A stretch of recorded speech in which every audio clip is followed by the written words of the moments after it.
slow down the spread of this variant here in the UK, because measures at the border can only ever minimize and delay the arrival of a new variant rather than stop it altogether. So in addition to the measures we're already taking to locate those who've been in countries of concern over the last 10 days, we will require all contacts of those who test positive with a suspected case of Omicron to self-isolate for 10 days, regardless of your vaccination status. We will also go further in asking all of you to help contain the spread of this variant by tightening up the rules on face coverings in shops and on public transport. And third, and most importantly, we need to bolster our protections against this new variant. We don't yet exactly know how effective our vaccines will be against Omicron, but we have good reasons for believing they will provide at least some measure of protection. And if you're boosted, your response is likely to be stronger. So it's more vital than ever that people get their jabs and we get those boosters into arms as fast as possible. So from today, we're going to boost the booster campaign. We're already planning to do 6 million jabs in England alone over the next 3 weeks. And now we're looking to go further. So the Health Secretary has asked the JCVI, the Joint Committee on Vaccination and Immunisation, to consider giving boosters to as wide a group as possible, as well as reducing the gap between your second dose and your booster. And of course, we're speaking to our counterparts in the devolved administrations and will continue to coordinate with them. The measures that we're taking today, including on our borders and on face masks, are temporary and precautionary, and we will review them in 3 weeks. At that point, we should have much greater information about the continuing effectiveness of our vaccines. I very much hope that we will find that we continue to be in a strong position and we can lift these measures again.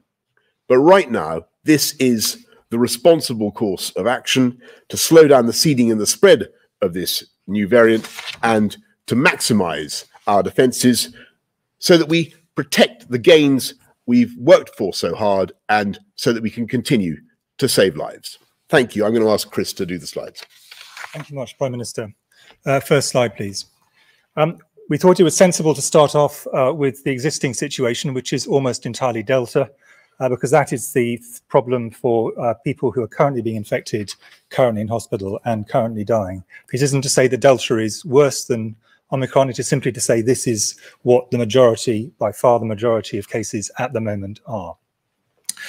So if we look at the current situation, the situation remains that in terms of numbers of cases, overall, it is, in our view, broadly flat. Sometimes it is going up and sometimes it is going down. It went up, for example, yesterday in terms of numbers of cases, but that hides the fact that, in fact, there are 3 different patterns.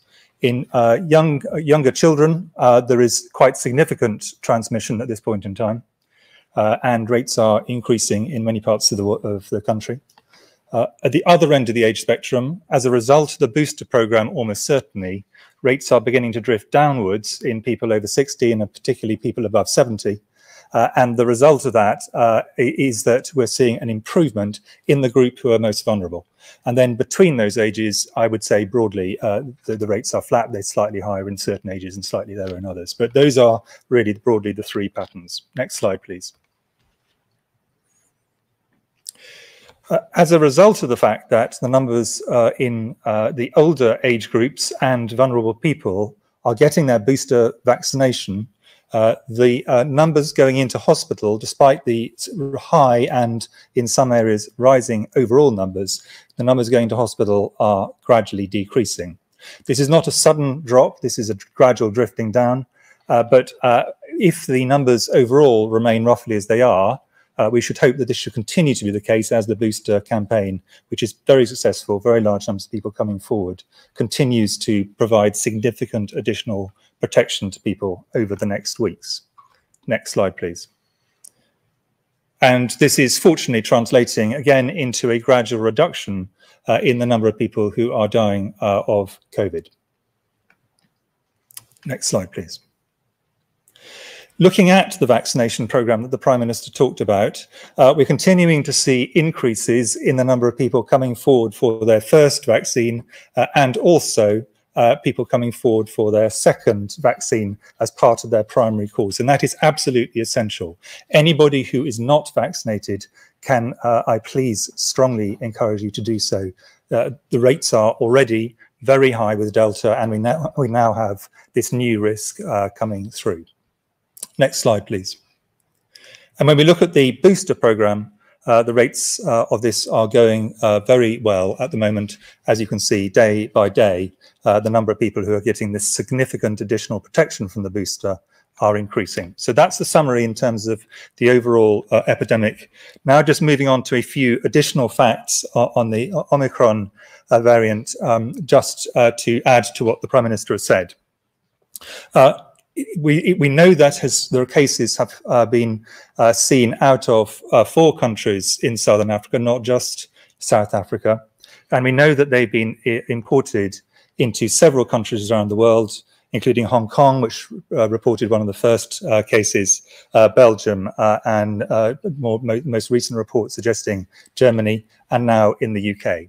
We expect the numbers to continue to rise around the world over the next few days. That is our very strong expectation, and the numbers of countries that will be reporting this will continue to rise. That is, I think, virtually inevitable.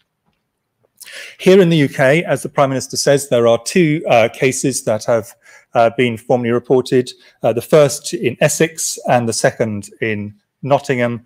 Both of those are linked together, so they're part of the same cluster. These are not independent cases, they're part of the same cluster. They are helping all the public health authorities.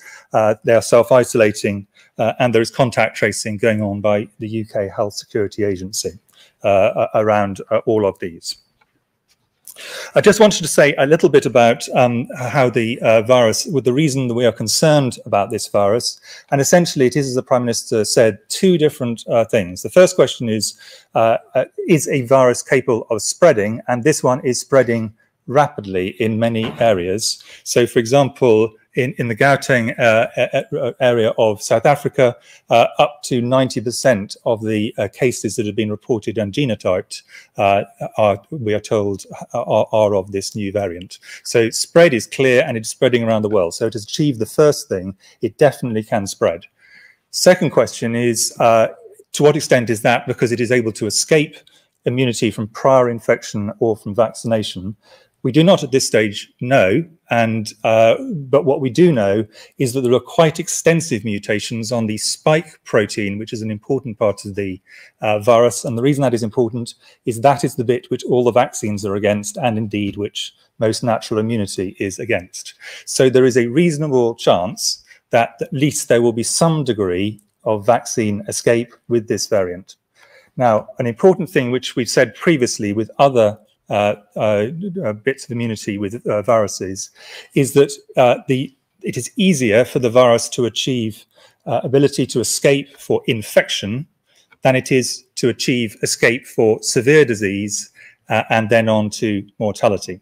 So there is a reasonable chance, but I want to be clear, we need to wait until we have data before we can say this with any certainty, that even if there is some or significant escape from the ability to infect someone, and therefore for them to be infectious, it may be that there's still vaccines, in particular when they've had boosters, and natural infection boosted by vaccination may be sufficient to go on, prevent people from going on to having severe disease and in some cases dying.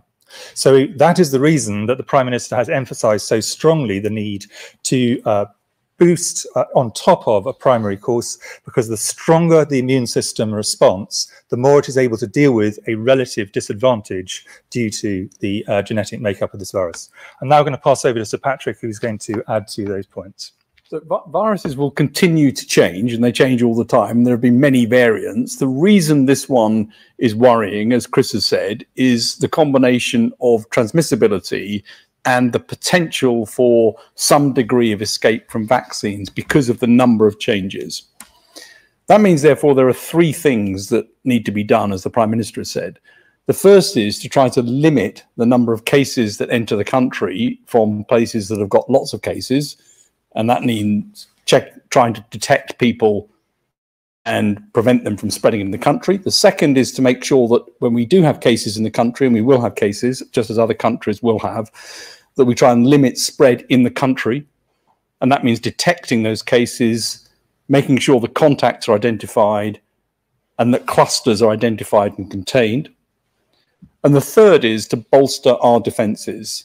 And the defences are first and foremost to make sure that the vaccines are boosted, because very high levels of antibody coverage will create a higher proportion of people protected even against a variant. And secondly, to make sure also that we've got the antivirals that are coming along, which won't be susceptible to the same degree of resistance to this particular set of changes. So defences are the third important part of this as we go into this next phase. But at the moment, there are few cases. They need to be identified. They need to be properly looked after in terms of contact tracing, and we need to make sure that we reduce spread. Thank you very much, Chris and Patrick. Let's go to the media. Ian Watson, BBC. Prime Minister. I think we're all hoping that we were seeing the beginning of the end of the pandemic, but I think people will be concerned listening to you today. They're actually seeing the beginning of new restrictions. You've said they'll be reviewed in 3 weeks' time. How likely is it that those restrictions could be ratcheted up in 3 weeks' time rather than wound down? And can you say with any confidence at the moment that people can keep their Christmas plans? And if I may ask Sir Patrick, you said at a previous press conference that you have to go hard and you have to go early. Arguably, you're going early, but not hard. This is falling short of full Plan B with advice to work from home, vaccine passports, and so on. Have people amongst your sage advisors been pushing for full Plan B now? And if not, why not? And finally, Professor Whitty, if you could answer this. The government is going much quicker this time than it did over Delta. Is that because you're learning lessons from the pandemic, or is it because you really are far more scared about this variant than the one that's currently prevalent? Thank you. Thanks very much, Ian. Just on your very good point about is this, are we going hard enough? Why aren't we doing Plan B? I think the key thing to understand is that you've got two variants in play here, and they require a different approach. So what we're doing we think that the measures we have are right for dealing with Delta and they're proportionate and right. And you've heard from Chris about the what's happening with case numbers and also with hospitalizations with the measures we have in place. And we think that this is the right approach to Omicron, given the uncertainties that we have and the need to take a precautionary approach with an incoming variant from elsewhere, about which we simply don't yet know enough. So it's two different variants that require two simultaneous strategies, if you like. And on your point about where we are overall in the pandemic, I think I would just repeat what I said at the beginning, that I think the UK continues to be in a much stronger position. We continue to be in a strong position, largely thanks to the speed of the vaccine rollout and now the booster rollout. And as for your question about Christmas, I think I'm going to stick with the formula I've used before, which is that I'm pretty confident, or absolutely confident, this Christmas will be considerably better than last Christmas. If that will do for the time being on that one. Patrick. I mean, you're quite right. The thing that we need to do is always think, in the face of this virus, go earlier than you think you want to, harder than you think you want to, and more geographically broad than you think you want to. Those are the principles. And that remains true here. But of course, the specifics of this are different, because this isn't now a widespread variant in the UK. It's one that's coming in. Therefore, we need to make sure we've got the right measures in place to detect it. We need to make sure we can pick up the clusters in the country as quickly as possible, contain those, and to make sure that we've got contact tracing and isolation of contacts. And importantly, we must boost the defences that we have, which is why booster vaccines are so important, and go really hard and quick to get those booster vaccines across as many people as possible, reinforce the need that anyone who hasn't had a vaccine should get it. Anyone who's eligible for a booster now and hasn't had it should get it, because that's going to give the high antibody levels and the high response, which stands the best chance of actually stopping this from causing problems in terms of severe disease and deaths. Thank you. In terms of the question you asked me, I mean, I think we're learning lessons the whole time. I think it is important, though, to stress that the risk here is different to Delta. Delta, it was primarily driven by the ability to spread really rapidly, but less concern about the vaccination escape. This one here, really the biggest thing that is leading us to wish to move rapidly is to do with the at least strong theoretical reasons for thinking that some degree of vaccine escape is likely given the number of mutations. But there's obviously a much longer answer than that. Thank you. Nick Martin, Sky. Good evening, everyone. Just firstly to you, Prime Minister, can you just be a bit clearer about what you said about phase coverings? You said it would be necessary to tighten up on them. Are you tonight saying that you are going to make face coverings mandatory in whatever indoor spaces? And just to Professor Valence, Sir Patrick and Professor Whitty, have you modelled the potential spread of this new variant over the next few weeks and months? What picture does that show?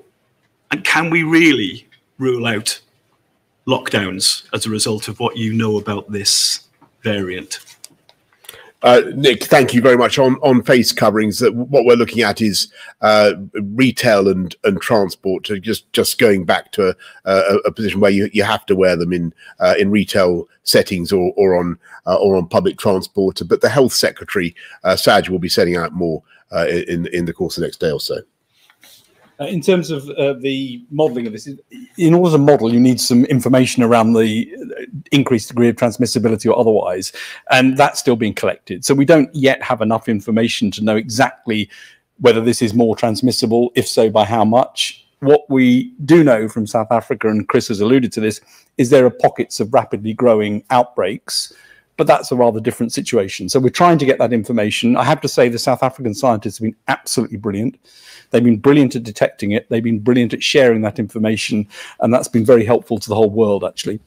So I think we'll get more information on transmissibility. We'll get more information on the ability of the vaccines to protect against the virus, but that's going to take a little bit of time. And so at the moment, I'm afraid the models are more sort of, if it spreads very fast, of course, it's going to spread very fast and go into a lot of places. And if it spreads less fast, it's going to do so less. We can't really get much further than that. But if it's very transmissible and obviously does cause big escape, then clearly that's a major issue to face up to. But that isn't what we know at the moment. We need to get that information. Great, thanks. Vincent McCaveney, ITV News. Thank you, Prime Minister. Prime Minister, there'll be people watching this wondering why you're not going further into Plan B and ordering people to work from home, if that might help us actually have something towards a normal Christmas and reduce the spread. Also, things like having vaccine passports and using the check-in apps once again. So why aren't you doing that at this point? Also for you, there have been calls over the last year for developed nations to help more developing nations roll out the vaccine. Is this now evidence that we should have done more in the past year to do that with international partners? And for Sir Patrick and Professor Whitty, on the vaccination scheme, you said you're going to boost the booster rollout. What does that mean? Is the age going to come down? And for vaccinations for those under 12 and second vaccinations for those aged 12 to 15, are we going to see that coming shortly as well? Thank you. Thanks. A very, very important point, Vincent. But I want to go back to what I was saying about the difference between Delta and Omicron, and the need to have slightly different tactics to cope with them. When you look at Delta, the measures that we have in place are effective in the sense that you're seeing this downwards tracking of hospitalizations and deaths, assisted by the booster program and by the massive take-up of vaccines. And that's the key takeout, I hope, from this briefing today, is that the best way to beat this piece of news is for everybody to get their booster. But for Omicron, what you need to do is to try to slow the seeding with the border measures that we're taking, the tough measures that we're taking at the border, in order to give us time to find out exactly what the risk is, but more importantly, to allow that booster program, give us time to have another 6 million boosters in people's arms, and we think that would be very valuable. And so you had a second question, forgive me.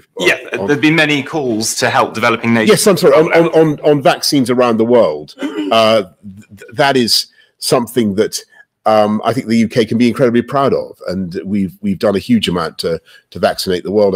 Don't forget that 1.5 billion doses have been delivered at cost, thanks to the deal the UK government did with AstraZeneca. And I think when you look at the arrival of and the spread of Omicron, sadly it's been in countries where the problem has not been supply of vaccine. It's been really to do with hesitancy and lack of take up. So I think that there might be many. We do need to do more to vaccinate the world. The UK has been leading in that, but I don't think. I mean, I defer to Chris and Patrick. I don't think that is the issue here. On the question you asked about extending the numbers, so the Joint Committee on Vaccination Immunisation, JCVI, which gives the advice to the government, is taking into account the fact that this really changes the risks-benefit calculations for several of the decisions which they still have to take, which includes extending down in the age range into younger adults, for example, for boosters. So they will reassess decisions they've taken and decide whether, in the light of this new information, and they'll do this rapidly, in the light of this new information, they wish to advise an extension beyond the groups that are there already. I've got nothing. Great, thanks. David Maddox, Sunday Express. Thank you, Prime Minister. Can you, a question for all three of you really, can you be clear to people about your level of concern compared to the Delta variant last year? And is it that the circumstances have changed so much that we can be less concerned than this time last year? And can you appreciate that given how rapidly things developed last year, that people will be worried, especially the hospitality industry, about Christmas? Should people in that industry and should others be taking precautionary measures at this point on that basis? Regarding the JCVI review of vaccines, can you give some more of a rationale to extending it downwards, given that there is a significant group of parents who are worried about the effect of vaccines on children, and the evidence so far that suggests that children aren't as badly affected by the virus as other age groups? And finally, on vaccine passports, what is the likelihood of those being introduced? And are you looking at the outcomes in Scotland, which suggest that it hasn't had an impact so far on the spread of the virus? Thank you very much, David. I think I'm going to ask Chris and Patrick to comment on vaccination of younger people and vaccination of children in particular. But just on your point about hospitality, as you'll have seen, there's nothing that we've announced tonight that changes the position for hospitality. And I'm just going to repeat what I've said. I believe that as a result of the vaccination program and of the booster program that is going very, very fast now, that the UK is in a much, much stronger position. And it's in order to retain that strong position that we're taking the sensible precautionary steps that we're taking today. And I continue to I repeat what I said about my formula about Christmas, that I have every reason to think that it will be considerably better, David, than last year. On the JCVI question, so there are broadly three sets of questions they're going to look at. The first one is actually extending down in adults, down to people 18 for a booster vaccination. And I do think that's probably the most urgent of the decisions they will have to take. There's then a question about a second dose for children who've chosen to take children whose families have chosen to take the first dose, and those aged 12 to 15. They've already decided that this should be extended to young people 16 and 17. The evidence on that, I think, is broadly been, as evidence has come in, it has made us more reassured about safety rather than less reassured about safety. So, we are, I think most parents would agree that there are now significant outbreaks amongst those who are not vaccinated in schools. Indeed, amongst some who are vaccinated, there is a significant issue in children of that age, and that therefore clearly should be looked at by JCVI.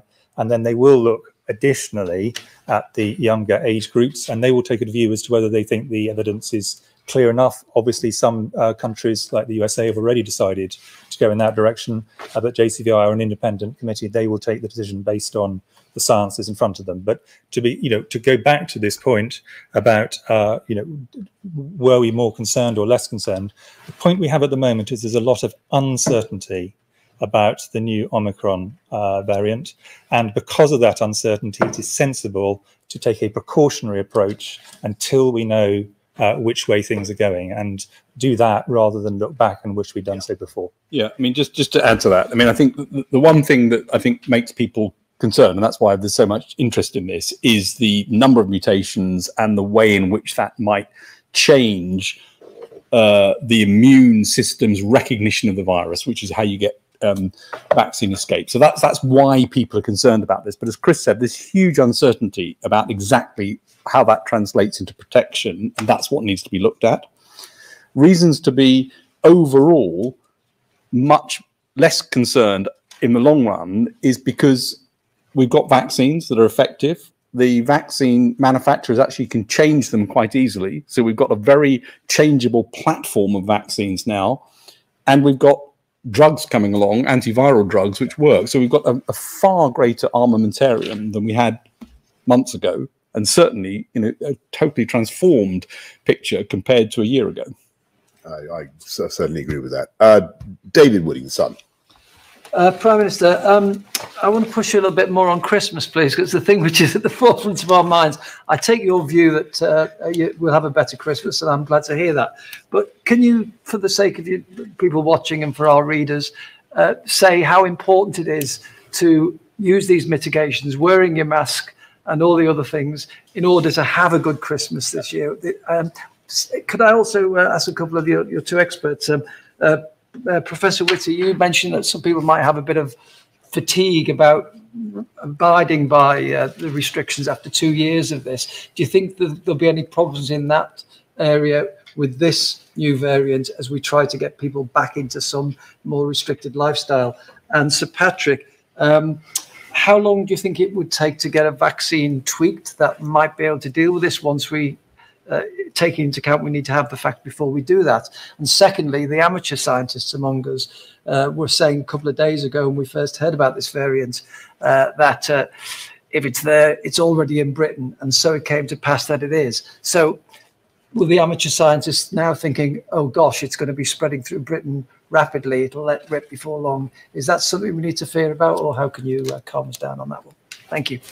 So David, I just really to repeat what I've said before. The thing about, as Chris and Patrick have said, it is pretty clear that if you're no matter what the effects of this new variant, if you're vaccinated in particular, if you have a booster, your immune response is likely to be stronger. So the best thing you can do, the best thing everybody can do, is get your booster, and the stronger the overall position will all be in. As I say, as we go forward to Christmas, we are in a strong position, but the objective of what we're doing tonight is to keep that position strong. In the question you asked me, I mean, I was puzzled by some of the headlines I read of what I said this morning, because they bore no relationship, in my view, to what I actually said. But that sometimes happens. I'm sure it doesn't happen under any of your watches. And what I said was, asking a rhetorical question, the UK public have been absolutely extraordinary at responding when they have it explained to them why to do it. And my point, and my central point, was only, if you're going to ask people to do something, lay out all the data very clearly, explain it very honestly, and so that people understand why it is that you're asking something to do something. That was the point I was making. Quite how it turned into what it was reported as, I don't fully understand, but I mean, that was the point. And if I can make one Christmas plea, it would be that when people raise their glasses at Christmas, they do so to the extraordinary scientists who produce the vaccines, the diagnostics, the drugs, which will allow this Christmas, as the Prime Minister said, to be in a very different place to what it would have been without them. Thank you very much. On the question about vaccines and how long it would take, I think it's important to recognise there are three ways in which this can be done, and the companies are all thinking about this. The first is that boosters will give high enough antibody coverage that actually that's going to be enough to cover this. That's the first situation, and needs to be tested, but that looks like something that anyway is going to give protection. Whether there's more needed on top of that, we'll have to see. The second is that vaccine manufacturers have been producing broader vaccines anyway to get broader coverage across potential new variants. So those are in the pipeline. And then a couple of companies have already said they could tweak their existing vaccines and get a new vaccine out specifically against this in about 100 days.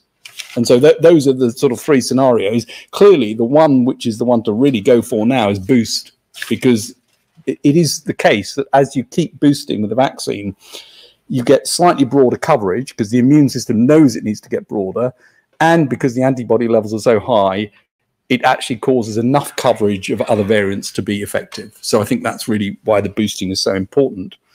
The spread of the variant, I mean, the amateur scientists were in line with the professional scientists, which is you're not going to stop these things from going around the world. And we've seen that time and time again. New variants that have significant transmissibility advantage will spread.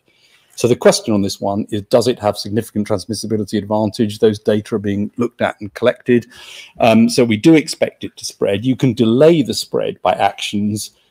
You won't stop it. And you can see that now Delta is pretty much everywhere. And depending on what Omicron does in terms of its transmissibility, it might either spread or it gets halted because Delta outcompetes it. And we just don't know yet. Thanks. Hugo Guy, the Eye. Thank you. Can I press you, Prime Minister, on the question of the JCVI? Are you hoping that they'll report back on whether or not to broaden boosters by the end of this coming week, or is it going to take a bit longer than that? And can I ask Professor Whitty, when do you expect antiviral treatments such as molnupiravir and Paxlovid, which the UK already has on order, to be deployed in the NHS for the first time? Hugo, thanks very much. A good question about the JCVI, but they are an independent body, and but clearly we hope that we'll get some answers for everybody as soon as possible. But on the antivirals, I mean, and Sir Patrick may want to add to this, because but on the antivirals, we are going to have to do a bit of a rethink in the basis of this new variant, just to be confident we got the right indications for it, because there are a variety of ways you could use it in different ways. And what we need to make sure is that whatever stock we've got of these, what appear to be highly effective drugs, that we use in the most effective way and for the right people. Because where you are in the pathway right from the very beginning, when people, as prophylaxis all the way through to treating people in intensive care, working out their place, we do need to think through. And I think we probably need to do a rethink of it, just to make sure that with the new variant, we're actually targeting in the right direction. Good, thanks. Have we got Will James from Will? Yes, that's me, yes. Was it a mistake not to close the borders sooner, or rather tighten the travel restrictions? And will you be considering adding countries like Belgium and others where the Omicron variant's been reported to the red list? Thanks, Will. Well, thank you very much. Listen, I really don't know how we could have acted faster. We got the news on.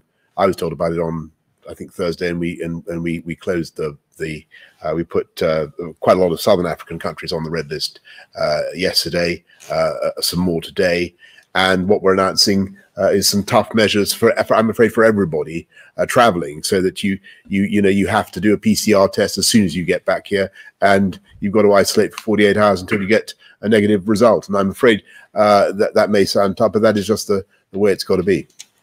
Okay, thanks everybody. Thank you.